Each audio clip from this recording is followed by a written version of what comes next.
gracias y muchas gracias a Nasdex y a su junta directiva por invitarnos el día de hoy. Tengo el enorme placer de participar en este panel como moderador de una conversación muy importante y muy oportuna para el país y para este congreso. Quiero entonces empezar hablando de algo que tiene que ver con la política de reindustrialización y de alguna manera es la inspiración que trae esta política muy crítica de la apertura económica, muy crítica de lo que ha vivido el país en los últimos años, y de hecho cuando ustedes leen la política dice que para el gobierno haber desmontado las políticas de industrialización dirigidas por el Estado fue lo que eludió las condiciones de reciprocidad a la competencia extranjera, impidiendo a los empresarios colombianos prepararse para competir. Textualmente dice esto, y entonces la idea es que hoy conversemos realmente de dónde venimos y para dónde vamos, y tenemos a dos grandes expertas en esta materia. Y quisiera empezar con la doctora Marcela Eslava, preguntándole qué nos dice la evidencia sobre los efectos que tiene la apertura al comercio internacional. Carlos, muchas gracias, buenos días, mil gracias antes a Javier por la invitación. Estoy muy contenta de estar aquí, muy honrada de compartir el panel con Carolina y con Carlos. Yo creo que esa pregunta es absolutamente fundamental. Yo sé que suena a pregunta de literatura y de académico, pero es una pregunta fundamental en la discusión de política pública hoy. Cuando uno abre lo que existe sobre la política de reindustrialización, que en realidad no es una política, todavía no está estructurada en un documento, pero hay unas presentaciones y hay algunas cosas que nos han contado. Y la primera diapositiva de esa presentación dice que su motivación en buena parte es que la tasa de crecimiento del país era una cierta tasa antes de los 90 y una más bajita después de los 90. El supuesto que está detrás es que la apertura económica es parte de lo que nos están tratando de decir, lo han dicho de manera muy explícita en muchos ámbitos personas que están en el gobierno, es que la apertura económica de los 90 en realidad frenó el crecimiento del país. Y esa es buena parte de la motivación de lo que se sugiere. Entonces será una política que de alguna manera tratará de ponerle parches a esa apertura. Entonces creo que es una discusión muy importante entender qué es lo que sí sabemos sobre qué hizo la apertura económica en Colombia y en otros países, y la literatura es súper abundante, se basa justamente en ir a mirar esos casos y qué pasó. Y si algo nos dice es que ese mensaje es un mensaje simplista, y simplista necesariamente en este caso significa equivocado. Equivocado porque lo que hay en términos de evidencia es una mirada que nos ofrece una gran cantidad de matices muy importantes de entender, porque nos habla de ganancias muy importantes que conseguimos los países con esa mayor globalización, con esa mayor inserción en los mercados internacionales, aun cuando esta signifique, por ejemplo, más inserción vía importaciones, y esas ganancias hay que apalancarlas. Y también nos habla de enormes costos que enfrentamos, y también hay que aprender de esos costos para saber qué necesitamos en el mundial. Entonces creo que es muy importante. Me meto entonces en los elementos más detallados. En términos del PIB, crecimiento del PIB, el mensaje de que las aperturas frenaron el crecimiento es equivocado. Es equivocado porque el crecimiento económico se frenó en general en el mundo, ha sido muy estudiado porque hay diversas causas, algunas incluso son contables, otras tienen que ver con poder de mercado, pero si nos vamos a pensar en aperturas económicas, los países que más se abrieron al comercio internacional durante esa época, comparado con esa tendencia general de caída, son los que mejor han crecido. Entonces ese es un elemento importantísimo para entender. No podemos simplemente ver qué pasó antes de los 90, qué pasó después de los 90 y atribuirle todo a la apertura económica, porque desde los 90 para acá han pasado un montón de cosas. Ese es el primer elemento para entender. En términos globales de crecimiento económico, insertarse mejor en el comercio internacional ha sido positivo.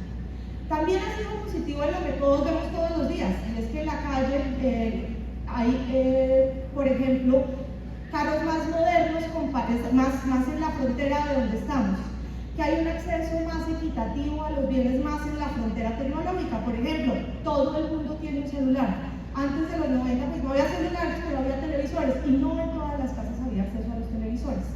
No teníamos acceso, por supuesto, a bienes importados tan generalizados, pero también a bienes que se apoyan en lo importado de manera tan generalizada. Y eso en términos de bienestar para las familias significa acceso a un consumo más variado, acceso a un consumo más barato, en el sentido de más competitivo y más afinado con los precios internacionales. Hay unos efectos mucho más complejos en el sentido de mixtos y de texturizados que son importantes. En el mercado laboral, los efectos han tenido de largo y de ancho. De positivo, una transición, en realidad lo que hay es una recomposición hacia unos trabajos que son más sofisticados, que requieren una mano de obra más calificada, y eso ha significado también unos mejores salarios, unas mejores remuneraciones para las personas que tienen esa calificación y pueden contribuir a esos procesos. Desde el punto de vista de la producción, pues el reflejo es efectivamente la posibilidad y la efectiva producción de unos bienes más sofisticados, de mayor variedad, y eso es positivo. También tiene un lado negativo que en las tendencias globales, por ejemplo de América Latina, que en general se abrió más al comercio en los 90, significaron un crecimiento de la desigualdad. Vía precisamente que ese crecimiento de los salarios de los más calificados pues lo podían aprovechar unos pocos más calificados, y entonces se abrieron más las brechas de ganancia entre las personas con mayor calificación y las personas con menor calificación. Eso tomó 20 años corregirlo. Se corrigió eventualmente, pero tomó 20 años corregirlo. ¿Cómo se corrigió? Se corrigió con una expansión de la oferta educativa, un mayor aprovechamiento de esa oferta educativa por parte de la mano de obra, y entonces eventualmente un mayor movimiento de gente fuera de esos niveles muy básicos de calificación hacia unos niveles más sofisticados. Pero eso de que tomó 20 años implicó unos enormes costos y un enorme sufrimiento durante mucho tiempo, y es una de las grandes lecciones que tenemos. El comercio internacional necesita prepararnos en términos de capacidades, y las capacidades humanas son un elemento fundamental para empezar. Y en términos de lo que pasó en el sector productivo, pues también los mensajes son de largo y de ancho. En lo largo tenemos realmente una observación de que en los sectores donde más cayeron, por ejemplo, los aranceles, hubo ganancias muy importantes. ¿Ganancias en qué? Acceso a insumos importados, a capital importado, que permitió no solamente tener unos insumos más baratos, sino que además permitió diversificar el tipo precisamente de insumos que utilizábamos y por tanto de producción. Eso es muy claro.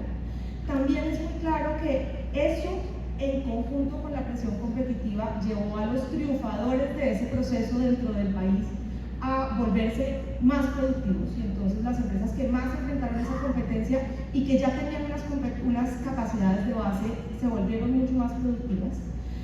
El otro lado de la moneda es que hubo unos que no tenían esas capacidades, que no podían enfrentar esa competencia y a los que les costó mucho, muchos de los cuales salieron, otros hicieron unos esfuerzos y lograron subir, pero había que estar en un segmento de las capacidades relativamente alto. Y ahí también hay unos aprendizajes importantes. No para salvar toda la parte del aparato productivo que no sea capaz de competir, pero sí para ayudar en la adaptación y preparación. Así es que es una explicación muy larga, muy variada, pero es que eso es muy importante de entender. No podemos reducirnos al simplismo de decir el comercio internacional fue malo porque tenemos una tasa de crecimiento más reducida hoy, y tenemos que conocer cuáles son las ganancias que tuvimos de ahí, apoyarnos en ella y tomar las medidas para mitigar los costos, pero sobre todo para entender que en buena parte el aprovechamiento del comercio internacional depende de manera muy cercana de construir unas capacidades, y ahí tiene que haber un foco en este momento. Termino solamente diciendo que nos llenamos la boca hablando de apertura. Realmente fue un fenómeno grande, realmente transformó, realmente cambió la inserción en el comercio internacional, pero en términos agregados, Colombia sigue siendo un país muy cerrado al comercio internacional. Eso quiere decir, como proporción del PIB, sus exportaciones son relativamente bajitas, más parecidas a Estados Unidos y Brasil, que son unos países gigantescos que podrían depender mucho de su escala interna que a otros países de la misma escala. Y lo mismo en términos de importaciones. Tendemos a sentir que con la apertura nos llenamos de importaciones, pero resulta que como proporción del PIB, Colombia también tiene un nivel de importaciones parecidos a los dos países que mencioné, que de nuevo son tan grandes que se pueden nutrir del interno de manera mucho más plausible. Muchas gracias, Marcela, porque esto entonces nos empieza a ubicar en el contexto de la discusión de hacia dónde tiene que ir la política pública. Al final estos paneles son para eso. Doctora Carolina, está claro que en política pública conocer lo que uno ha vivido es muy importante, saber qué ha pasado, por qué ha pasado. Si uno realmente quiere avanzar o bien a un cambio de enfoque que contribuya a cerrar brechas y desarrollar capacidades para resolver esos problemas estructurales, o simplemente hacer los ajustes necesarios y evaluar cuáles han sido esos logros y esos desaciertos de la política industrial y de desarrollo productivo en las últimas 3 décadas en el país que deberían estarse usando como punto de referencia para diseñar la política de este gobierno. Bueno, yo también quiero comenzar dando las gracias a Javier Díaz, a la Junta de Analdex por la invitación y con los buenos días a todos y el saludo a mis colegas aquí panelistas. Bueno, yo quiero empezar como con una descripción general de las políticas de desarrollo productivo, como los elementos clave de qué es lo que buscan, para que después miremos cómo efectivamente hay unos de estos aspectos importantes que se han logrado. Una política de desarrollo productivo que ¿a qué le apunta? A 3 ámbitos principalmente. Primero está la unidad productora, la empresa, la compañía, la organización. Entonces, ¿cómo hacemos que esa unidad sea eficiente, que adopte tecnología, que tenga conocimiento, que se adapte también al cambio? Entonces, eso es primero la unidad productora, porque no productiva. Segundo, están los factores de producción, ¿sí? La educación, que la mencionaba Marcela, el capital físico, el capital financiero, el acceso al crédito. Entonces, cómo estos factores de producción también son los adecuados para el proceso productivo. Y tercero está el entorno, tanto local como nacional como global, donde nos movemos, que haya un mercado que sea competitivo, que esté conectado, que no haya barreras para el comercio. Entonces, esos son los 3 frentes que en general todas las políticas de desarrollo productivo, todas las estrategias de industrialización siempre le apuntan. Entonces, la pregunta es, ¿cuáles han sido los logros y cuáles han sido los desaciertos? Entonces, el país, como ya lo decía Marcela, con la política de apertura económica definitivamente se modernizó. Entonces, uno sí puede decir que una primera gran transformación vino acompañada de esa apertura económica, pero también en ese momento teníamos el entorno favorable y era un nuevo modelo económico más abierto a la participación del sector privado. Entonces vino la apertura, pero teníamos ya toda una plataforma de interacción con el sector privado nueva que hizo que nos modernizáramos enormemente en materia, por ejemplo, de servicios públicos, en materia de salud, en infraestructura también. Sí, nos falta mucho en infraestructura, tenemos muchos rezagos, pero hoy el número de kilómetros con doble calzada, el número de puentes, el número de puertos funcionando con altos estándares no se compara con lo que teníamos hace 30 años. Entonces tenemos sí un entorno mucho más favorable en ese sentido, que nos falta todavía, pero se ha logrado, digamos, en el conjunto de política industrial más política pública, tener ciertos desarrollos. Nosotros vemos que el país de hace 30 años es otro, o sea, quienes niegan que hemos avanzado notablemente, pues no recuerdan, digamos, o no vivieron esos tiempos en los que teníamos todas las limitaciones que también Marcela mencionó hace un poquito. Entonces, eso como para hacer una introducción general. También volviendo a la apertura, cuando se decidió adoptar esta política, y bueno, a pesar de la oposición de algunos sectores, no se midió tanto de pronto el impacto que podía tenerse a nivel de regiones. Hoy me gusta que, digamos, la nueva idea de política de reindustrialización tiene ese enfoque territorial como muy dentro de los pilares estratégicos, y es porque cuando uno vuelve y mira los resultados, digamos, de nuestro desarrollo productivo, se da cuenta que ha sido muy dispar, que regiones como acá el eje cafetero o como Antioquia o como Barranquilla han podido adaptarse más fácil, aprovechar ese potencial y crecer de cara a las oportunidades que trajo esta inserción, pero otras como el Pacífico, Cali, que pensábamos que iba a ser por su ubicación geográfica, pues otra de las zonas con un gran dinamismo, no, bueno, ha tenido otros factores, pero no ha ocurrido así. Entonces, esto es también como para incluir dentro de los retos y es ese enfoque territorial que debe incluir la política productiva. Y otro aspecto también para señalar como un acierto inicial, pero luego como un desafío, y es el de las zonas francas. Cuando se decidió, por ejemplo, que un mecanismo fundamental para las exportaciones era el desarrollo de zonas francas, la autorización de nuevas zonas francas, con el propósito justamente de impulsar las exportaciones, pero se fue desvirtuando cuando se autorizan las zonas francas también para producción y venta en el interior. ¿Sí? O sea, no necesariamente se cumple ese propósito original y se empieza a desvirtuar esa buena figura que nació con el propósito de estimular las exportaciones. Ahora, con la última reforma tributaria se corrige en parte ese aspecto y vuelve un poquito a acercarse las zonas francas a su propósito original. Otro aspecto que creo que también ha faltado en general en la política de desarrollo industrial es tener en cuenta que nos hemos caracterizado por un sesgo muy a favor del capital y muy antiempleo.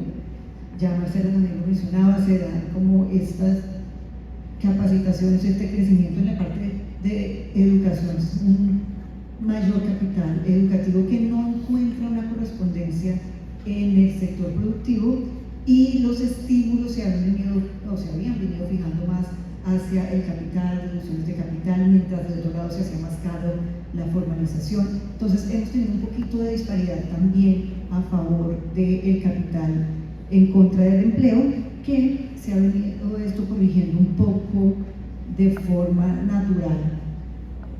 Actualmente uno ve que van surgiendo, cuando uno mira los datos de desempleo, que no logra entender cómo es que está cayendo la economía, desacelerándose, creciendo apenas el 0.3 el último mes y la tasa de desempleo sigue bajando, y se empieza uno a mirar esos datos de empleo que son tan complejos, pero lo que ve es que están creciendo unas actividades de empleado particular, o se llama la categoría obrero y empleado particular, y eso uno lo puede como empezar a asociar con esas actividades que también están teniendo mucho impulso y son de las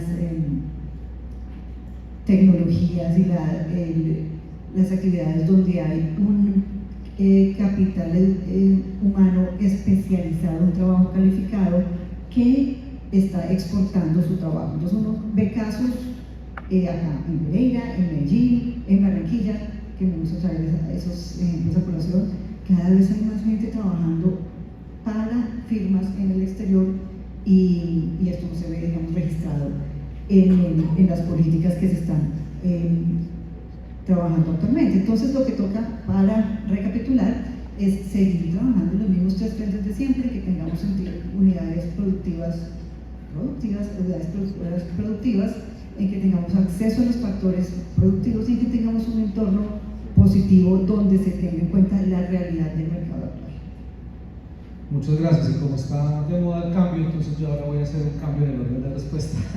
Y quiero avanzar en esta conversación, que es muy importante. Otra de las premisas y grandes apuestas que traería este deseo de política del gobierno de reindustrialización es transitar de una economía extractiva a una economía de crecimiento, productiva y sostenible. Pues que es una frase que en inicio puede estar totalmente de acuerdo. Pero ¿tendríamos los medios realmente para hacer ese tránsito en el mediano plazo, renunciando a la industria de los hidrocarburos y a la minería? Bueno, aquí de nuevo quiero empezar con una acotación general, y es que por fortuna todos estamos de acuerdo hoy en que la transición es necesaria. Digamos, ya no estamos discutiendo si debe o no haber transición, sino cómo debe ser esa transición, qué tan gradual, cuándo debe empezar, por qué sectores. Entonces, la sustitución de los sectores de hidrocarburos en este momento, de minería extractiva, pues requiere una repensada y requiere un plazo mucho más amplio del que inicialmente se venía comentando. Yo veo con satisfacción que el gobierno, el ministro de Minas nuevo, el ministro de Hacienda, el ministro de Comercio, ellos vienen como replanteando esa transformación que inicialmente parecía un corte abrupto de actividades extractivas a otras que no sabemos cuáles son. Hablan del turismo, hablan de la agroindustria como motores de esa nueva visión de país, pero no hay una estrategia que nos diga cómo debe hacerse esa transición y qué tan gradual. Como les digo, me parece rescatable que ya estamos viendo, digamos, unos pronunciamientos mucho más gradualistas por parte del gobierno en que esta transición no implica que por ahora en el corto plazo vamos a dejar de explorar, vamos a dejar de producir. De hecho, por ejemplo, en el marco fiscal de mediano plazo o en el plan financiero del gobierno, siempre vemos que ellos siguen contemplando ingresos del sector de hidrocarburos. La producción más o menos se mantiene en el orden de los 800.000 millones de barriles diarios. Están pensando en que la renta petrolera va a seguir siendo una de las principales fuentes de ingreso de la nación. Entonces, sí, en los documentos que uno ve, donde ya empieza a tener alguna cuantificación de este impacto de la transformación productiva, reduciendo el sector de hidrocarburos, pues no se está evidenciando. El ministro nuevo también ha dicho, y el ministro de Hacienda también, que es que no, que los pozos, tenemos tantos pozos en este momento autorizados para exploración que de ahí en los próximos 10 años no se va a ver una reducción en la exploración, entonces, y en la producción. Entonces, digamos, el ideal de que en algún momento el planeta llegue a esa transformación lo compartimos, pero la realidad es que Colombia no puede permitirse esa transición en el corto plazo, que tiene que ser mucho más pensada y acorde con los acuerdos globales. Pues Colombia sigue dependiendo de sus exportaciones, más del 40% son de hidrocarburos o relacionadas, derivados del petróleo. La renta petrolera, como les digo, los ingresos que le entran al gobierno siguen siendo mayoritariamente o en muy buena proporción dependientes del petróleo. Entonces, por ahora no hay espacio para esa sustitución, digamos, como se pudo entender en un principio un poco abrupta. Lo otro que también estoy viendo es un poco esa desconexión relacionada con lo que decía antes de las actividades a las que se les apuesta, a la industria, turismo, frente a otra cantidad de nuevos sectores de servicios que están dinamizándose, como les comentaba ahorita, gracias a una facilidad tecnológica, gracias a la inversión que se ha venido dando tal vez después de la pandemia. Entonces tenemos nuevos sectores donde no se está poniendo, digamos, el énfasis, y uno ve que las aglomeraciones urbanas ameritan este nuevo tipo de priorización de servicios donde la gente está demandando cada vez más y está exportando esos servicios que son tal vez un motor adicional de desarrollo. Muchas gracias. Doctora Marcela, viendo entonces de dónde venimos, cómo hemos logrado, qué retos tenemos, realmente cómo la realidad nos pone en un contexto distinto a algunas de las premisas del actual gobierno, y eso que se ha esbozado como la política de reindustrialización, como se han formulado esos principales lineamientos, ¿usted cree que contribuirá a solucionar los problemas relacionados con la baja productividad, competitividad e innovación que se requiere realmente para lograr un mayor crecimiento económico? Pues Carlos, yo diría que la respuesta final es depende de cómo es que se van a materializar esos postulados. Yo diría, pues por donde arrancamos quiere decir que seguramente yo tengo desacuerdos con algunos de los postulados fundamentales que motivan la política, pero al final no importa qué dicen esos postulados, sino cómo es que se van a llevar a la realidad. De eso sabemos poco, como decía, pero sabemos algo un poco más concreto que esos grandes titulares que son más controversiales. Y creo que lo poquito que sabemos de la letra menuda no es tan controversial. Entonces déjenme más bien concentrarme en lo que nos han dicho sobre las líneas específicas de trabajo y mirar en cada una de ellas que hay. Yo en esas veo 4 grandes líneas que me gustan, a las que creo que hay que ponerle cuidado en cómo las aterrizamos. pero creo que como líneas son adecuadas. Tengo 2 o 3 que me generan algunos cuestionamientos más fundamentales y veo algunas cosas que faltan de plano. En lo que yo veo con mejores ojos, hay como 4 grandes líneas de acción que veo bien, que son, por un lado, un enfoque más claro en la heterogeneidad tan grande que tenemos en el sector productivo. El reconocimiento de que hay unos segmentos particulares que necesitan unas atenciones distintas. Eso me parece que es positivo porque sí tenemos un sector productivo muy heterogéneo. De hecho, esa es una de las características predominantes de los países con grados bajos y medios de desarrollo, y una de las cosas que nos hace diferentes de los países con alto ingreso es que no han logrado transitar hacia tener un sector productivo que se parezca más a lo que todos nos imaginamos que son unas empresas, unas pequeñas, unas medianas y unas grandes, pero todas con un cierto grado de sofisticación. Entonces me gusta ese enfoque en la heterogeneidad. Me gusta que una de las grandes líneas, hay como 5 o 6 grandes líneas que hay en esa presentación que les mencionaba hace un rato. Una de esas grandes es construcción de capacidades. Como decía al inicio, creo que ese es un elemento fundamental. Lo que más me gusta de esa es que empieza con la construcción de capacidades humanas, es decir, reconoce que de base el esfuerzo en el sector educativo, el esfuerzo en la calidad de la educación, es muy claro en decir el esfuerzo en la pertinencia de la educación y su calce con el sector productivo, es un elemento fundamental. Eso me gusta mucho. También tiene un tema de construcción de capacidades, desde, por ejemplo, el extensionismo tecnológico con las empresas, que ha mostrado tener unos resultados buenos, pero que sabemos también que es algo que tiene unas posibilidades limitadas de éxito, en buena parte porque no es tan connatural a la tarea del Estado como lo es el pensar en la política de educación, en sembrar las bases para que haya la oferta de educación más pertinente y más organizada. Entonces me gustan esas 2 cosas, heterogeneidad y capacidades. Me gusta también que hay un énfasis, créanlo o no, los que están viendo desde afuera el tablero de la política pública, en infraestructura. Hay un énfasis gigantesco en la necesidad de infraestructura. Ahora, en esta política es más relacionado con lo que yo llamaría infraestructura blanda y en particular cosas como mencionaba Carolina, como la infraestructura para el comercio a partir de las aduanas y demás. Y tiene un énfasis que me gusta mucho, que es el énfasis de la articulación. Cuando habla, por ejemplo, de la política de logística y de apoyo al comercio, creo que está bastante bien diagnosticado que parte de lo que es más crudo en Colombia es la articulación entre las distintas agencias que tienen que articularse, y hay un enfoque en ese elemento. Y por último, también me parece interesante que mantiene un enfoque regulatorio. Y ese enfoque regulatorio arranca diciendo los postulados básicos interesantes y importantes, del estilo de hay unas regulaciones que están siendo una barrera a la entrada en los mercados internacionales y están siendo una barrera en general al crecimiento de la producción. Y lo que tiene de novedoso y interesante es ese nexo con la heterogeneidad que mencionaba antes.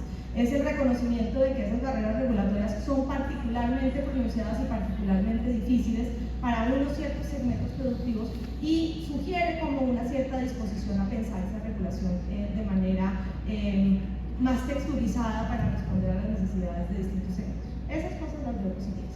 Habiendo dicho todo eso, de nuevo, esas son grandes líneas, y eso cómo se va a aterrizar, pues dependiendo de eso tendremos o no los buenos efectos que necesitamos. Lo malo es que mientras eso no se ha aterrizado en la política llamada de reindustrialización, por el otro lado, en las demás políticas del gobierno sí se están aterrizando unas acciones en todos esos frentes que parecen más bien ir en contradicción con lo que necesitaríamos en esos momentos. Entonces hablamos de pertinencia educativa, pero la política educativa está tremendamente enfocada en expandir unos cupos universitarios, sin mucha claridad de cómo es que eso se liga con la pertinencia, y sin mucha claridad sobre todo de cómo es que eso se liga con la calidad, que es donde más falencias parecemos tener. En términos de infraestructura, pues hay este énfasis tan maravilloso en la política de reindustrialización, pero lo que vemos en términos de infraestructura es, de hecho, la destrucción de unas capacidades por fenómenos que en muchos casos son ajenos al gobierno, pero que no ha podido tener una respuesta que nos permita decir hoy estamos mejor en infraestructura que hace un año, sino de hecho estamos peor y no nos hemos podido recuperar frente a 4 o 5 grandísimos choques muy dañinos para el sector productivo y para el comercio internacional. Entonces yo veo eso bueno, con la alerta de que no necesariamente toda la política pública está conectada. Mis dos grandes cuestionamientos o sitios donde tengo más interrogantes. Uno, ambos son cosas que como postulado general veo positivos, pero que creo que se están aterrizando de manera que no estoy convencida que nos vaya a ayudar. Uno, el enfoque en economía popular. Como dije antes, es muy bueno el reconocimiento de la heterogeneidad del sector productivo. En particular, cuando hablamos de cerrar brechas de productividad, claro que hay que hacer unas intervenciones en las empresas, claro que hay que mejorar las capacidades gerenciales, claro que hay que mejorar las capacidades productivas de las empresas, pero las empresas del sector empresarial son una parte muy chiquita del uso de los factores productivos en Colombia, en particular una parte muy chiquita del uso del empleo. La mayoría de gente no está empleada en las empresas, está empleada por cuenta propia y en unos micronegocios que no tienen esa infraestructura. Y ese es el sector de economía popular. Entonces, qué bueno que tengamos allá ese foco. Ese es el sector con más brecha productiva frente al resto del mundo. Qué bueno tener ese foco, pero qué bueno para reconocer que ahí es donde tenemos las brechas más grandes y que hay que de alguna manera transitar ese segmento a que se parezca más al otro. Y lo que me preocupa es que el énfasis no parece ser en cómo transitamos ese segmento a que se parezca más al otro, sino en cómo profundizamos ese segmento sin reconocer las falencias de capacidades que tienen. Entonces, cuando decimos cosas aterrizadas como las compras públicas se irán al segmento de economía popular, entre otras cosas tiene una definición precisa en los documentos del gobierno. Micronegocios de menos de 9 empleados, incluyendo cuentapropistas. Eso es lo que es la economía popular en concreto. Y entonces vamos a dirigir las compras públicas a ese tipo de proveedores sin entender cómo son sus capacidades. Vamos a insistir en unos nanocréditos sin entender si esos nanocréditos van a apoyar un crecimiento empresarial y de productividad. Ese es un elemento que me preocupa sobre todo. Y el otro elemento que hablamos por ahí es el comercio internacional. Los postulados de nuevo son positivos. Los postulados son, vamos a balancear la cancha, a asegurarnos de que no tenemos una apertura ciega que no mira al otro lado del paseo para decir, oiga, denme las mismas condiciones a mí, y eso es positivo. Ahora, ¿eso cómo se va a traducir? No está claro, y sí recibimos muchas señales que a veces nos hacen pensar a uno como en proteccionismo puro y duro, que ignora todas las ganancias de las guerras de ahora. Entonces, esos dos elementos me preocupan. El gran elefante en el cuarto, lo que no está tocado en absoluto, y sí, no pertenece a la política de industrialización, pero es que es el elemento fundamental, diría yo, de las brechas de productividad en Colombia. Ya lo hemos mencionado mil veces: el mercado laboral, la regulación laboral, las dificultades que implica para el crecimiento del sector productivo, para las capacidades, y cómo eso se une con esta política de capacidades para que creemos las capacidades, pero esas capacidades no se queden atrapadas en lo que hoy llamamos economía popular con las mismas bajas que son. Pues es muy importante esta aproximación y me quedo con usted para seguir hablando sobre esto y pegando otro tema que es muy relevante, que tiene mucho que ver con lo que el país también ya viene haciendo en materia de diagnósticos. Estamos sobrediagnosticados, pero hay diagnósticos que han sido muy pertinentes y que se han hecho unos enormes esfuerzos realmente por tratar de fijar una hoja de ruta. No podría decir que en esa complejidad de los problemas que tenemos de baja productividad y competitividad están, son muchas las causas por supuesto, pero quiero recordar dos. Una son las instituciones entendidas como reglas de juego y otros son los rezagos en materia de capacidades físicas y de conocimiento, ambas no mencionadas. En materia de instituciones y de reglas de juego, pues basta con ver cualquier índice internacional en materia de barreras al comercio internacional, competitividad fiscal, inflexibilidad del mercado laboral, que algún paréntesis parece, algún día en el Congreso, en la audiencia pública de la reforma laboral me decían no hable de flexibilidad porque inmediatamente eso lo van a atar con precarización, y no debe hablar de la flexibilidad del mercado laboral. Es que una cosa no es incompatible con la otra. Y ustedes miran todos esos índices internacionales, es decir, toda la complejidad de barreras regulatorias, tributarias y burocráticas. En el ICP, perdónenme la cuña propia, hacemos el índice de burocracia, donde identificamos lo que le cuesta a las empresas en horas, casi 60 días al año a las microempresas cumplir con trámites burocráticos. Entonces, si uno quiere realmente desatar un sector productivo fuerte, pues tiene que enfocarse en eso. Y por el otro lado, pues los rezagos que ya todos conocen en infraestructura, logística, conectividad, etc. Y obviamente todo el conocimiento, que también ambas han hecho énfasis en eso. Y ahí hay tema de la mayor importancia, y es entonces cómo entendemos que esas son barreras que tenemos, problemas que tenemos, y que uno esperaría que la política haga unos enormes esfuerzos en solucionarlos. Esta semana en la encuesta de Confecámaras decía que de 2017 a 2022 solamente el 24% de las empresas sobreviven. Es muy bajo. Y de ese 24%, solamente el 6% logra crecer. Eso nos tiene que decir mucho de ese entorno institucional y de ese entorno de capacidades que tiene el país para realmente desatar un sector productivo y un tejido productivo mucho más fuerte. Y pareciera, como usted lo acaba de decir, doctora Marcela, que la política se está enfocando a mantener esas empresas chiquititas y casi que a generar unos incentivos para que sean muy vulnerables, porque eso contrasta inmediatamente con la informalidad. Empresas no sobreviven, no es que se acaben, sino que en el mejor de los casos lo que hacen es volverse simplemente informales. Usted participó en la misión de internacionalización, conoce esos resultados, y mi pregunta va hacia allá. ¿Qué de esas recomendaciones deberían tenerse en cuenta en este contexto tan complejo para que realmente esa política, con esas cosas buenas que usted ve, lograra dar unos resultados, unos saltos importantes para que el país realmente cumpla con lo que es el objetivo de este congreso, y es que el cambio es exportando, que realmente aprovechemos el comercio internacional? Bueno, déjeme arranco enfocándome específicamente en su pregunta de la misión. Hay otras muchas cosas en la introducción que usted hizo que son interesantes e importantes, pero empecemos o concretemos en lo de la misión, y seguramente tendremos oportunidad de hablar de algunos de los otros temas más adelante. Usted me pregunta si hay algunas cosas de la misión de internacionalización que podrían ser utilizadas, las recomendaciones de la misión que podrían ser utilizadas en este marco. Yo le respondería todas, toditas, porque es que está perfectamente alineado con los objetivos que el gobierno se está proponiendo. La misión partió de un postulado muy importante, y es que la internacionalización no es un objetivo en sí mismo. La internacionalización, la inserción en el comercio internacional, la inserción en el mundo por distintas vías, es importante para otro objetivo que es al final el que nos interesa. El último de todos, el final de la cadena, a lo que le estamos apuntando es al bienestar de todos, al bienestar inclusivo. Una condición necesaria para ese mayor bienestar y que sea inclusivo es poder estar en la frontera de cómo producimos, qué cosas producimos, con qué tecnologías. En últimas es la pregunta que producimos, donde tecnología no es nada distinto de con qué fórmula producimos. Una fórmula que emplee a la gente, que la emplee bien, una fórmula que genere productos y servicios que nos hagan una mejor sociedad, que esté alineada con la sostenibilidad ambiental. Eso es la transformación tecnológica. Y lo que la misión dijo es: la internacionalización importa, es positiva en cuanto contribuya a ese elemento final.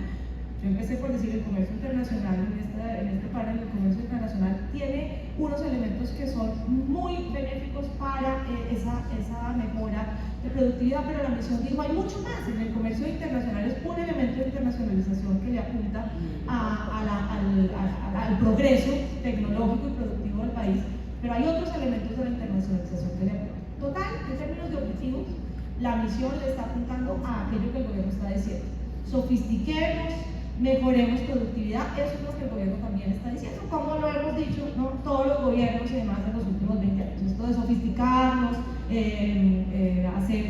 depender menos del petróleo, es una cosa que venimos oyendo por 20 o 30 años. Entonces, en términos de objetivos, están muy alineados. La buena noticia es que, de nuevo, lo poquito que hay de concreto en el documento de la política de reindustrialización retoma algunas de esas recomendaciones. Yo me atrevo a pensar, después de haber mirado con mucho cuidado esa presentación, que realmente miraron la misión y retomaron algunas de las recomendaciones. Retomaron unas cosas muy concretas. Yo por aquí quiero revisar otra vez mi presentación para acordarme de algunas que ya vi por caras aquí abajo que no les gustaron cuando las mencionó Caro, pero que están en la política y que están retomadas en la política de reindustrialización y en la misión. Un retomar de para qué es que son las zonas francas y entonces qué ajustes hay que hacerle para que logren ese objetivo. Uno es el de internacionalización, pero también otros muchos. El énfasis ahí es decir, bueno, las zonas francas están como cumpliendo dos objetivos. Uno es crear unas condiciones favorables, pero el otro es como ponerle parches a una situación de base que usted ya mencionó, que no es propicia para la actividad. Entonces tenemos unos impuestos altísimos a las empresas. En lugar de solucionar ese problema para todo el mundo, venga y hacemos un huequito aquí donde caben 4 y a esos 4 los tratamos bien. Y así con todas las demás cosas que pasan buenas en las zonas francas. Entonces lo que la misión dijo fue, venga, no, enfoquemos las zonas francas para lo que sigue. Ahora lo que la misión también dijo, y eso sí no está aquí como ya lo dije, es, pero entonces arreglemos las condiciones a todo el mundo. Ese es un pedazo de otro costado. También dijo la misión, oiga, retomen cosas que existen en el Plan Vallejo, pero asegúrense de que las condiciones están ahí para que todo el mundo las pueda utilizar. Oiga, enfóquese en la mejora de la logística, como ya mencioné, por ejemplo, el tema de articulación que está retomado en esta política. Oiga, retome los instrumentos de extensión tecnológica desde el gobierno, esos que usted empezaba diciendo este panel, dice la política que se perdieron, que nos olvidamos de los instrumentos de apoyo industrial para que el sector productivo cree capacidades, y la misión decía, retome esos elementos. Un énfasis en la inserción en las cadenas globales de valor, que por supuesto pues son el pan del día hoy, y un capítulo completo de la misión retomado al respecto, y en la política de reindustrialización también una de esas grandes líneas es vengan nos metemos en las cadenas globales de valor. Entonces yo ahí veo alguna conexión. También veo cosas en donde ojalá retomamos mucho más la política, las recomendaciones de la misión, tanto en la política de reindustrialización como en general en la política del gobierno.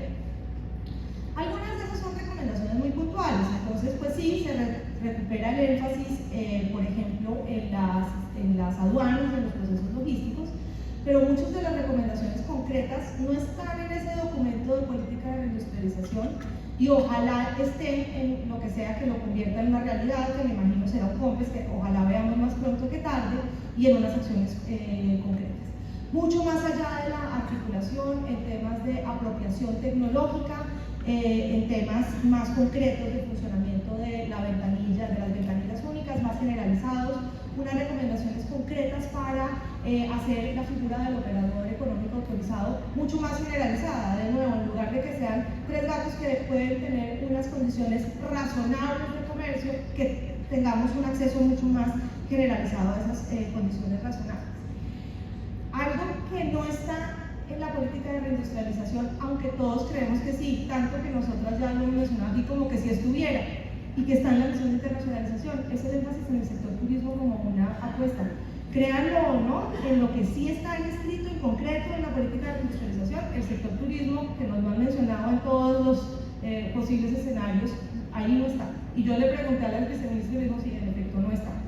No está porque esperan que las mismas regiones lo propongan, pero no hay en este momento en la política de reindustrialización un énfasis allí, y está en la misión, no solamente para decir póngale cuidado al sector turismo, sino para decir cómo.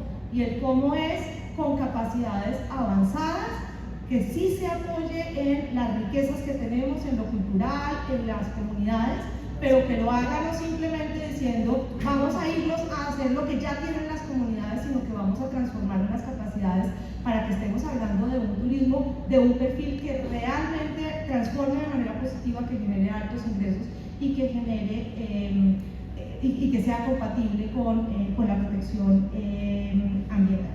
Así, hay varias cosas particulares. Una importante, tanto en la política de reindustrialización como en la misión, hay un énfasis en la agroindustria, eso es positivo. Ahora, en la política está mucho más como desde unas intervenciones concretas y se les olvida la parte fundamental, lo que es connatural al Estado, la provisión de bienes públicos para la agroindustria.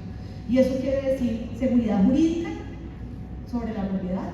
Eso quiere decir distritos de riego, que en el primer panel los mencionaban. Estamos fritos ante el fenómeno del Niño porque no hay cómo lidiar con falta de lluvia, porque no tenemos un acceso suficientemente amplio a distritos de riego, etc. Ahora, donde más importante creo yo que es que se alinee la política de reindustrialización con la misión, es como en unos elementos fundamentales de la filosofía de la misión, que yo no las veo tan claras. Una son las mejores reglas generales del juego para la competitividad. Eso, de nuevo, está ausente, ya hablé del laboral, pero usted mencionó un gran arreglo de cosas que entran ahí. La otra, más importante de todas, que está siempre fuera visión de todo el mundo y creo que es lo más innovador que hizo la misión de internacionalización.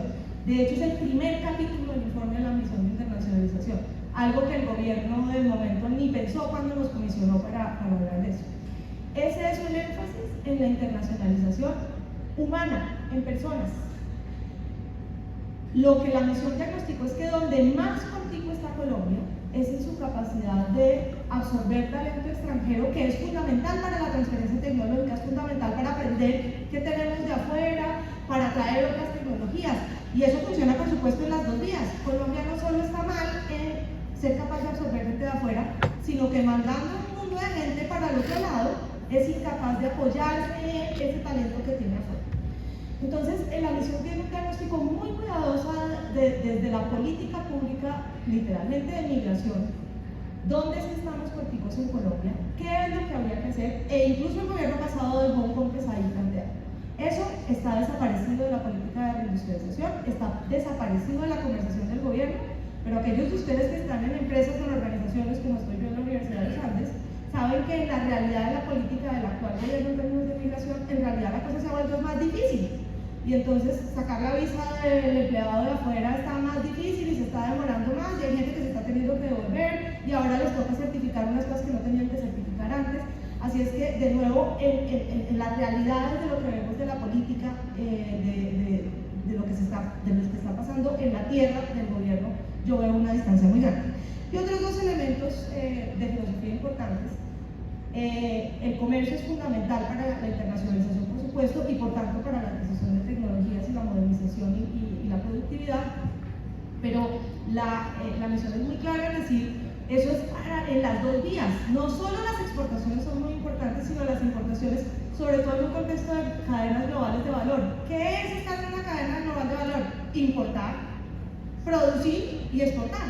Y entonces, si las dos vías no existen, esta vaina no funciona. Así es que ahí hay un elemento muy, muy importante. Y lo otro, que sabemos mucho que pasó en Colombia, es que sí, claro, bajamos aranceles a principios de los 90, pero de allá para acá nos llenamos de medidas no arancelarias que nos cierran al comercio. Y eso también está súper sobrediagnosticado, fue muy claro en la misión. Es muy negativo porque esas medidas no arancelarias toman unas formas rarísimas. Por ejemplo, usted no puede entrar a azúcar sino por tales puertos. ¿Para qué? Para poder quedar más lejos del competidor. Y eso es una distorsión tremenda. Una distorsión que no tiene nada que ver con el bienestar económico, es literalmente para atajar a un competidor. Y de esas hay millones, hay un libro completo así de Banco de la República contando en qué consisten esas. Así es que hay esos elementos que yo creo que nos hacen falta. Muchas gracias, Marcela. La Carolina, quería complementar la conversación.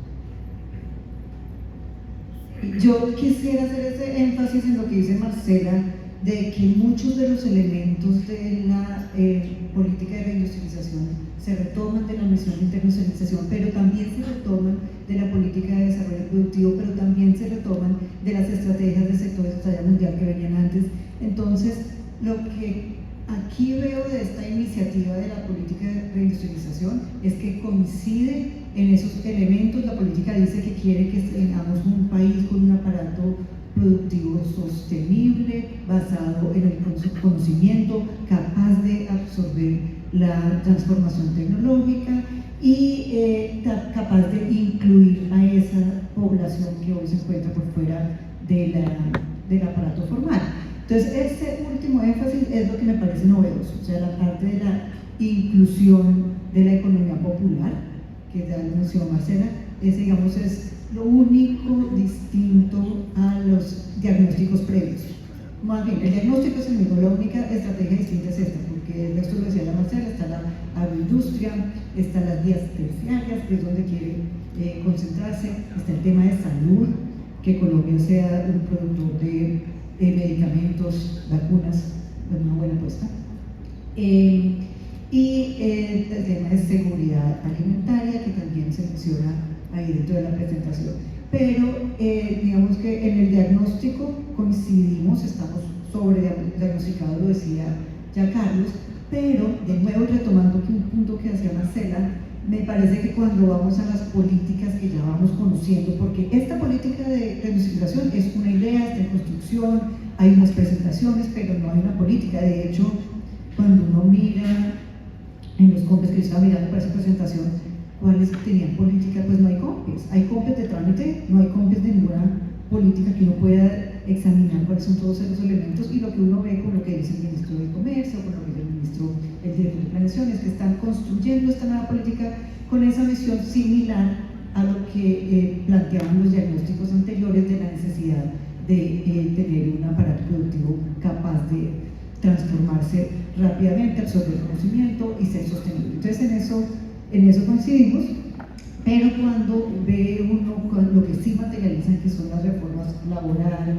o de salud o pensional, lo que estamos viendo es que se está volviendo como que hay una desconexión, que se está volviendo al pasado. Estas reformas no están en línea con el resto de los planteamientos de la política de reindustrialización, que va a ser un país más moderno, inclusivo, con cambio tecnológico, con adopción de nuevos conocimientos. No lo ve uno cuando está viendo que en materia de mercado laboral no estamos reconociendo las nuevas industrias, los nuevos servicios que están dinamizando la actividad productiva en Colombia. Entonces, como que hay una desconexión de la realidad hoy del país, de lo que en realidad está creciendo y está siendo demandado, y lo que la política está buscando, y es anclémonos al pasado, a la industria, a los caminos vecinales,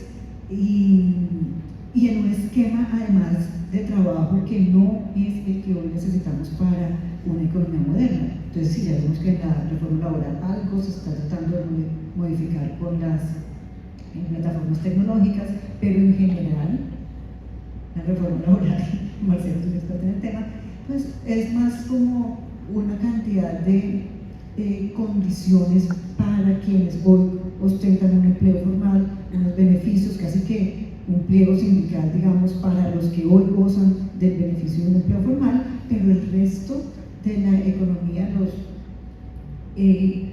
más de 50-60% de trabajadores informales no se van a ver beneficiados, sino van a poder ser incorporados en esta política de desarrollo productivo, si ese es el enfoque. Si se habla de tener estas personas de unidades productivas pequeñas inmersas en el desarrollo productivo, pues no estamos viendo cómo. Esperemos a ver que saquen la política final para poder determinar qué es lo que se está incluyendo. Y otro aspecto que quería también resaltar, y esto es leyendo, no sé si ustedes leyeron al presidente de Confama, David Escobar, el domingo en el Colombiano, él habla de el dinamismo que están teniendo las empresas antioqueñas, y dice que Colombia puede volverse el México de México. México en este momento, pues, por su localización, ha tenido todo un desarrollo exportador muy distinto, pero está buscando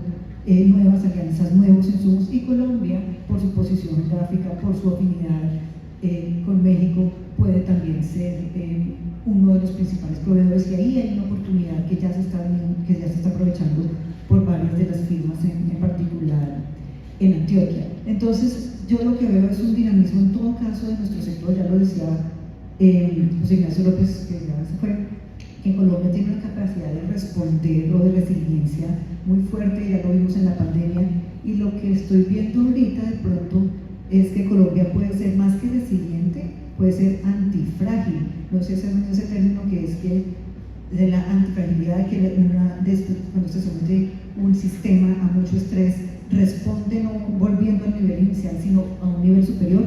Pues yo creo que Colombia puede que esté en esa situación de antifragilidad, puede que en este estrés que estamos viviendo en estos momentos, con la incertidumbre y con los cambios en muchos marcos a los que veníamos acostumbrados a movernos, resultemos aprovechando las oportunidades, siendo el propio México de México y el México de América Latina, y terminando siendo más fuertes que lo que estábamos. Entonces es como un mensaje de confiar en nuestras oportunidades y en nuestras capacidades. Muchas gracias, doctora Fernanda. Dos últimas preguntas para ir cerrando, pero solo una reflexión muy importante. Que Está claro que esta política, que todavía no es política y no la conocemos, eso implica que tenemos una oportunidad, y este es un sector que tiene que involucrarse en la discusión política de esto. En Colombia, desafortunadamente, las discusiones políticas sobre el tema del comercio internacional, sobre exportaciones, es muy mediático y desafortunadamente marcado por un sesgo y una desinformación rampante en distintos sectores, y esta es una, creo yo, insisto, una gran oportunidad también para que el sector se involucre en lo que va a ser la construcción de esta política, porque es muy importante hacer notar todo lo que las dos expertas hoy nos han señalado. Y por el otro lado, por ejemplo, respecto a la reforma laboral, advertirles que no sé si ya lo vieron, seguramente ya lo vieron, pero creo que es importante también participar en las audiencias públicas del Congreso. Trae un nuevo artículo sobre los trabajadores en puertos. No sé si ya tuvieron la oportunidad de revisar el nuevo texto de la reforma, y eso es bien importante. Vamos, claramente cada vez la reforma parece hecha a la medida de ciertos sectores que lo que busca es subir las barreras y hacer más flexible el mercado laboral. Y lo que hay que hacer es unirnos específicamente con distintos actores y distintos sectores, la academia, los sectores productivos, a presentar propuestas y contraalternativas, pues, porque creemos que este debate en el Congreso necesita mucha información para que los congresistas puedan tomar decisiones responsables. Vuelvo con usted, doctora Cardá, con un tema bastante particular y que me interesa conversarlo rápidamente ya para ir cerrando. Es el tema de la tasa de cambio. Normalmente se afirma que una tasa de cambio alta ayuda al sector exportador cuando los precios internacionales son bajos. Y entonces la pregunta es si eso es así efectivamente, si ha sido la tasa de cambio una variable que determina el valor de las exportaciones en Colombia, y qué medidas podrían impulsarse para mitigar los efectos de una alta tasa de cambio si esto tiene unos efectos en determinados sectores. La pregunta. Bueno, como siempre, la tasa de cambio sí es un factor que determina la competitividad, que determina el crecimiento de las exportaciones en el corto plazo, pero lo que vemos cuando uno mira, digamos, las series históricas y la correlación es que no se ha dado ese crecimiento de las exportaciones acorde con los momentos en que hemos tenido más devaluación de la tasa de cambio. Sí, nosotros tuvimos, por coger los últimos datos, en la última década, entonces tuvimos primero una revaluación muy fuerte, había muchas quejas del sector exportador porque el dólar estaba a 1900, y entonces cómo era posible que tuviéramos una política exportadora consistente con ese dólar tan bajito. Y luego vino la crisis del petróleo, cayeron los precios, los términos de intercambio, y se disparó la tasa de cambio, y entonces, bueno, en ese momento la expectativa era listo, van a empezar a dispararse las exportaciones, y tampoco fue así. ¿Sí? Pero en general lo que hemos visto es un crecimiento sostenido de las exportaciones. Hemos poco a poco ido aprendiendo a lidiar con la volatilidad de la tasa de cambio. Algunos sectores ya son muy avanzados en el uso de coberturas. Está el sector de la floricultura, por ejemplo, que ellos vienen de tiempo atrás utilizando coberturas cambiarias y han podido asimilar esta volatilidad tan alta que caracteriza a la tasa de cambio colombiana, pero no es un factor determinante en el crecimiento de las exportaciones. Cuando tenemos una revaluación muy fuerte, se siente el freno en las exportaciones, pero no lo contrario. Tenemos una fuerte devaluación y no se ve el dinamismo a la par en materia de exportaciones. Entonces sí hay que, yo creo que continuar con esa estrategia que Andrés también ha venido liderando, y es cómo aprendemos a utilizar los distintos mecanismos de cobertura y de mitigación de la volatilidad de la tasa de cambio, porque no puede ser el determinante para llevar a cabo la exportación. Están los otros factores que también Marcela ya mencionaba, pero no me voy a extender. Gracias, doctora, porque es un tema muy importante ahora que la tasa ha cambiado y todo el mundo inmediatamente le asigna beneficios o consecuencias sin medir realmente el contexto. Doctora Marcela, para terminar, estamos en un contexto de incertidumbre, en un contexto de desaceleración económica en el mundo. Unos dicen que no es recesión, otros que sí es recesión, pero lo cierto es que no basta con pensar que vamos a ser más exportadores simplemente generando excedentes en la producción, que es lo que hemos visto de algunos sectores en el gobierno que dicen que la gran apuesta para exportar es que se generen más excedentes cerrándonos al mundo, y en la medida que se genere más excedentes nos van a comprar. eso pues claramente resulta contradictorio si uno entiende que acentuar medidas proteccionistas de este lado pues va a tener efectos en los otros países a los cuales nosotros exportamos. Entonces, ¿cuáles deberían ser esos énfasis en la política gubernamental para facilitar que el país sea más productivo y competitivo al tiempo que nos insertamos en esas cadenas de valor global y aprovechamos las ventajas del comercio internacional, algo que usted ya había mencionado, como para poder cerrar e irnos con esa idea fuerza como el gran mensaje de este pacto? Estaba pensando los bienes públicos, entonces iba a traer el micrófono.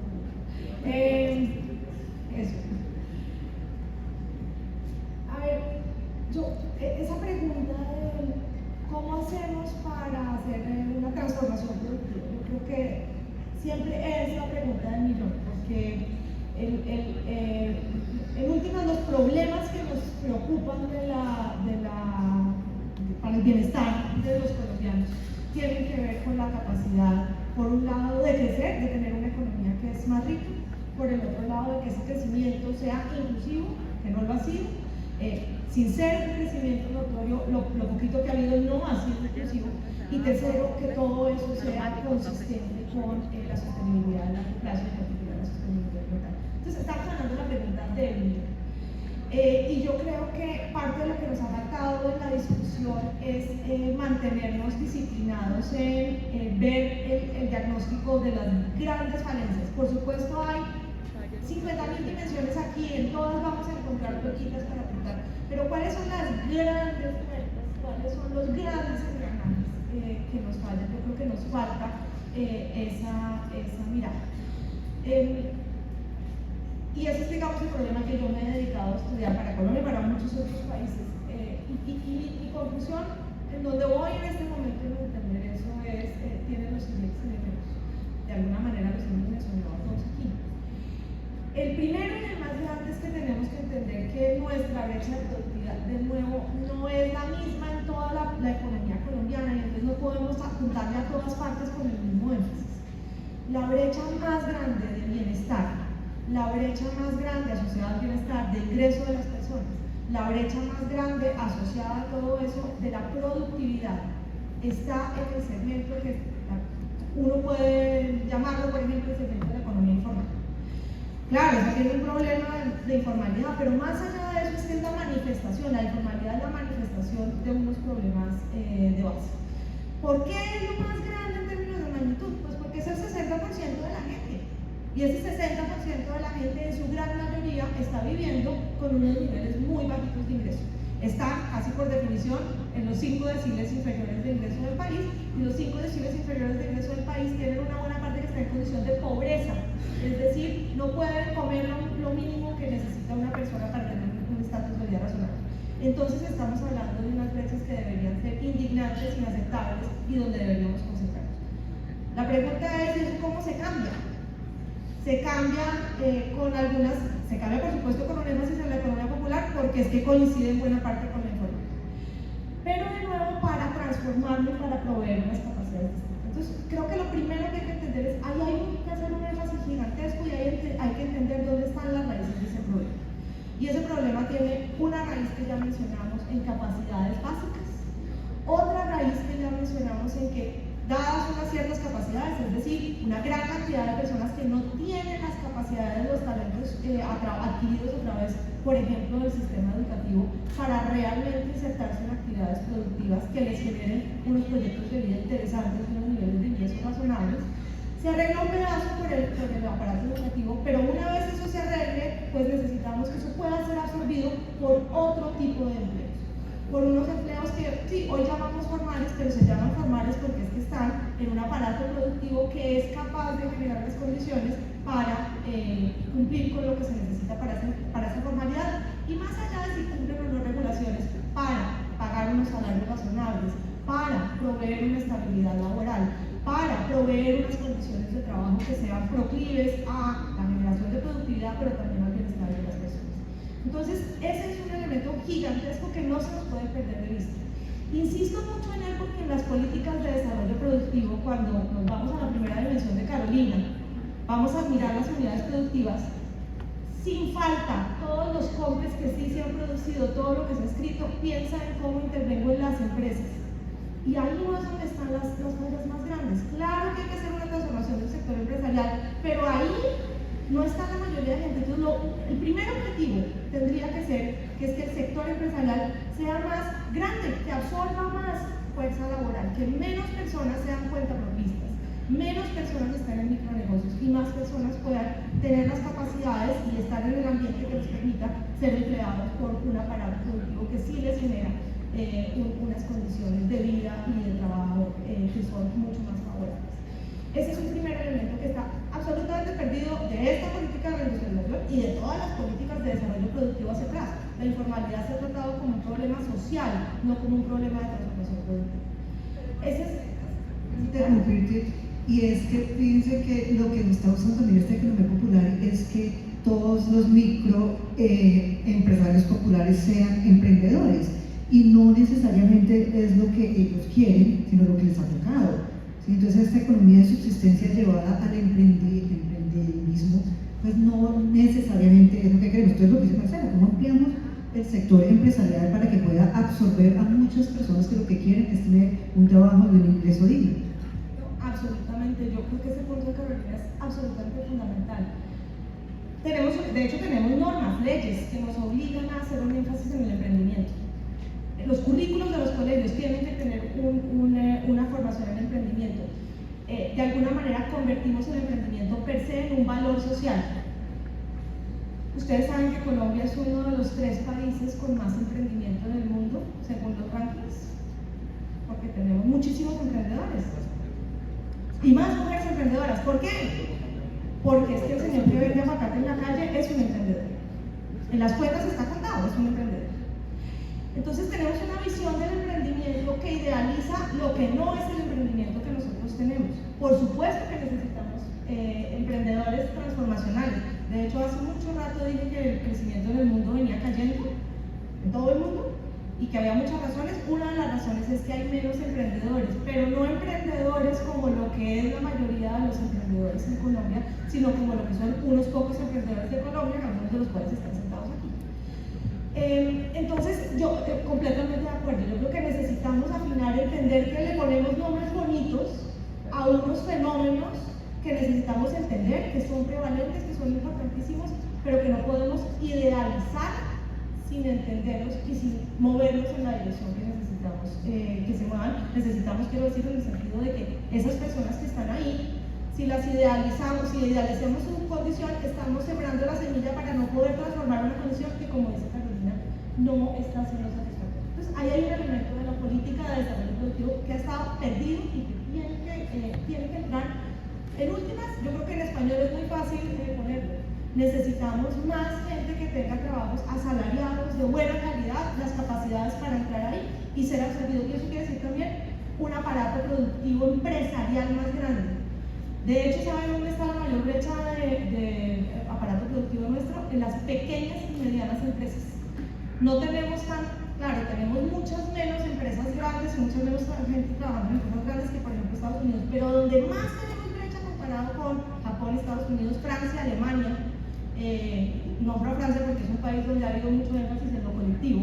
Sin embargo, en esos países donde más tenemos una brecha es en las pequeñas y medianas empresas.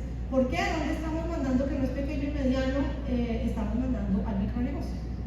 Entonces ese es el primer elemento. Y el otro gran elemento es en el sector productivo que sí tenemos. Y ahí no voy a decir que estoy de acuerdo con usted en un elemento que mencionó hace un rato. En ese sector productivo que sí tenemos, lo que sí tenemos es mucha, por lo contrario a lo que usted dijo, demasiada supervivencia de empresas que no tienen las características para mantenerse allí. Usted también decía, dejamos crecer mucho unas empresas que no tienen capacidades, pero ese es el mismo fenómeno. De manera peculiar, aún el número de muertes de empresas les suena grande, pero comparativamente en términos internacionales no es grande, es lo contrario. No tenemos un problema de crecimiento mediano de las empresas, en promedio en el mundo, estoy hablando incluso de Estados Unidos, las empresas en promedio crecen 0. En promedio no, la empresa típica crece 0. Lo que sí tenemos es muchas menos empresas que crecen un montón, muchas menos gacelas, o como quieran llamarlas, esos que arrancan en bombas, esos tenemos muchos menos. También tenemos muchos menos que se mueren. Entonces, nos falta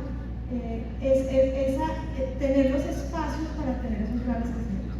Y por último, nos falta que esas empresas, los espacios quiero decir, no proteger demasiado unas empresas que no tienen las características para crecer y no frenar a las otras, no frenarlas vía que un sistema impositivo demasiado taxativo, etc. Y lo otro que nos falta es las condiciones para invertir, y ahí yo quedé horrorizada con la gráfica que ya no me acuerdo cuando los primeros panelistas mostró, de una caída en los últimos 4 o 5 trimestres estruendosa de la parte de la demanda agregada que viene con la inversión de las empresas. Porque eso sí quiere decir que hacia adelante este crecimiento extraordinario se está viendo afectado.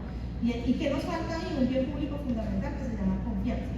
Con que hay una alianza entre el sector privado y el sector público, que el sector público ve en el sector privado un aliado al que le va a poner cuidado, y que el sector privado entonces hace su parte, que es poner los recursos y decir aquí vamos a crecer. No, muy bien. Yo creo simplemente para añadir dos cosas muy rápido. Uno, el dato de Confecámaras y es básicamente el por qué mueren tantas pymes en Colombia y no mueren tantas, pero bueno, que solo sobrevive el 24%, nos dice mucho. Tal vez no son muchas, de 760.000 que tiene la encuesta, pero nos dice mucho realmente de por qué tenemos tanta informalidad empresarial y laboral. Las empresas no logran, no porque todas tengan per se que sobrevivir. De hecho, en el estudio que vamos a publicar nosotros muy pronto sobre la mentalidad en Colombia de las empresas y en por qué mueren las empresas, en gran medida todos coinciden en que es la regulación, la que hace muy difícil que la empresa sobreviva, porque tiene que dedicar mucho tiempo y mucho dinero a cumplir con la regulación y no a innovar, a invertir, a entender el mercado. Pero yo creo que el mensaje fuerza, y si podemos concluir de esta manera, está claro que si la gran apuesta en realidad para este gobierno, para cualquier gobierno, es superar la pobreza, es fortalecer el tejido empresarial. ¿Cómo fortalecemos ese tejido empresarial? ¿Cómo hacemos grandes apuestas? Y yo creo que nuestras dos expositoras el día de hoy han hecho con muchísima claridad, han aportado lo que debería ser esta política. Creo que de aquí uno podría sacar un documento y básicamente sería la base de un COMPES que el gobierno simplemente tendría que dedicarse a implementarlo, porque eso tiene todos los elementos que se necesitan. Y yo solo añadiría algo que es más político que de política pública, y es lo que es cierto, es que el país también necesita una narrativa de defensa del empresario. Todos estos objetivos, por más loables que suenen en las presentaciones del gobierno, son insuficientes y no se van a lograr cumplir si la narrativa sigue siendo atacar al empresario y poner al empresario como el enemigo tanto del gobierno como de los objetivos del gobierno. Aquí está claro que es el sector privado el gran aliado del sector público, como lo acaba de decir la doctora Marcela, y entender que Colombia puede tener un salto importante en su desarrollo, pasando en esa transición energética en los tiempos adecuados, es valorando y dándole un papel importante a los emprendedores y a los empresarios. Así que ese es más un aporte propio a lo que debería ser la discusión en el discurso político frente a esta política de reindustrialización, y los elementos técnicos creo que de sobra nos los han dado todos, que si uno saca las conclusiones de esta mesa y se la entrega al gobierno, ahí tiene una hoja de ruta. A todos muchísimas gracias y un aplauso para los panelistas.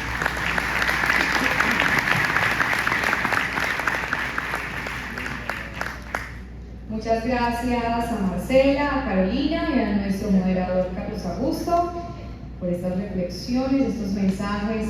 Muchísimas gracias. Aquí los tres vamos a tomar la fotografía oficial de este panel. A ver allí.